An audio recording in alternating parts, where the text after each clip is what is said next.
Hey there guys! Alright, so I am recording today to teach you about 360-degree canister breathing. This is another method to create core stability. So the one that we have talked about already, most of you already know about the Kegel and then the saran wrap lift over the belly, right? Also a good exercise for core strengthening. This is just an alternative method, and it provides some things that the other one doesn't. So I really like this one. Want to make sure that we all know how to use it.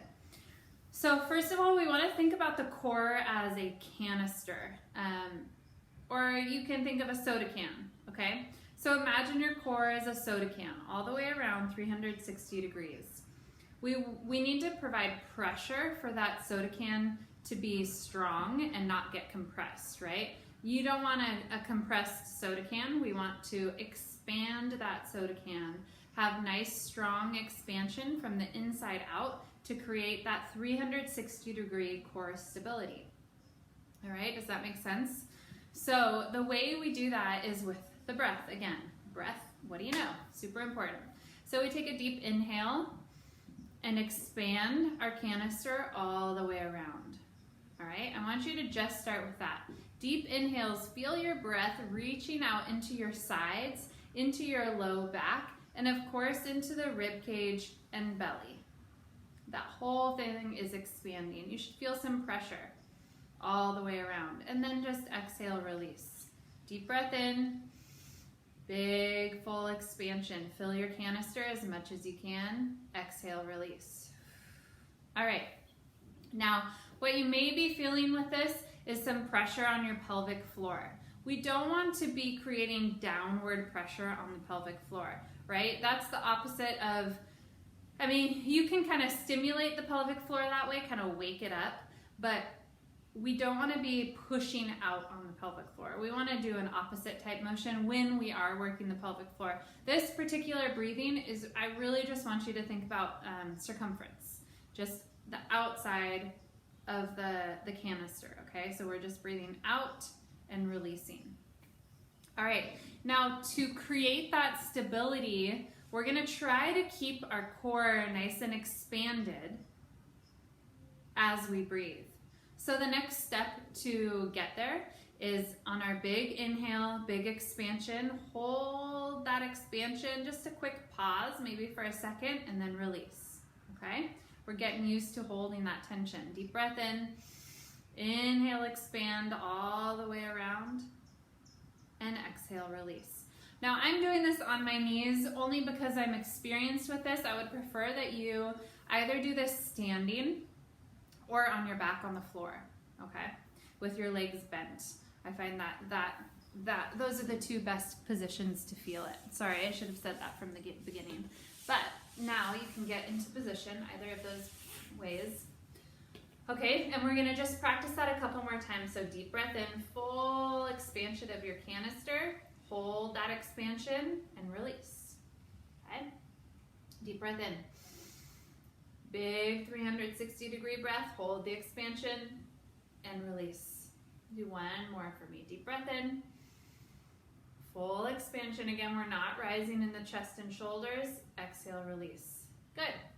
So our goal with this, you guys, is to have the body learn how to do that instinctually when we need it to, which would be anytime that the body is in a compromising position, the core is getting challenged, and we need the core to support our body.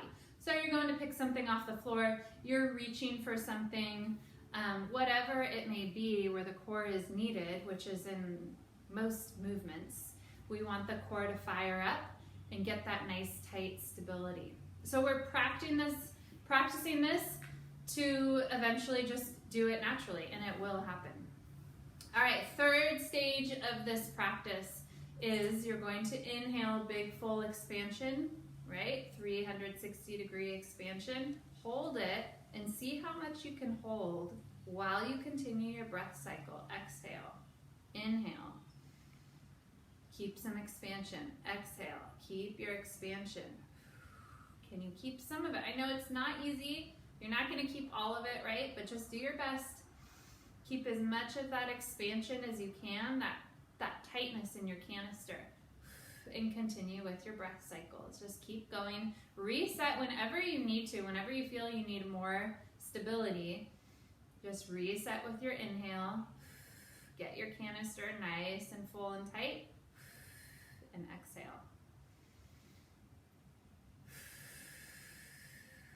Good.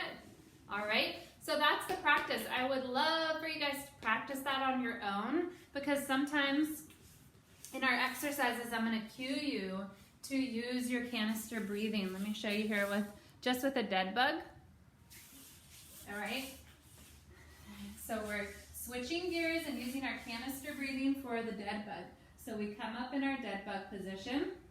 And the way we work with the breath on this one, we take a deep inhale, expanding the canister. Exhale. On the movement, we exhale. Then we inhale, breathe again, fill the canister, exhale on the movement. The whole cycle of the exhale will be the movement. Inhale, fill your canister, keep it nice and tight, all the way into the back, sides, belly. Exhale, tap down and up. All right, inhale, keep your canister tight, exhale, tap down and up. So the challenge is keeping that canister nice and full throughout the whole movement. You'll feel it. It's definitely a challenge, and it takes some time to get used to, but it gets easier. Not only do you get stronger, but your body also just gets used to the habit of turning on in that way. And we use that in lots of different movements, you guys. We're going to use it in our bird dog here. A single limb extension, reaching out and in. Inhale, exhale on the movement, keeping your canister nice and tight. Okay? Now, I like this. What it provides that the other one doesn't is the back support, right? You'll feel when you're doing this canister, your back is nice and tight. You're getting stronger in your back. Whereas when we do the saran wrap lift, it's really pelvic floor and the transverse abdominis in the front of the core. So that's something I really like. This 360-degree breath is better for a stability movement, okay?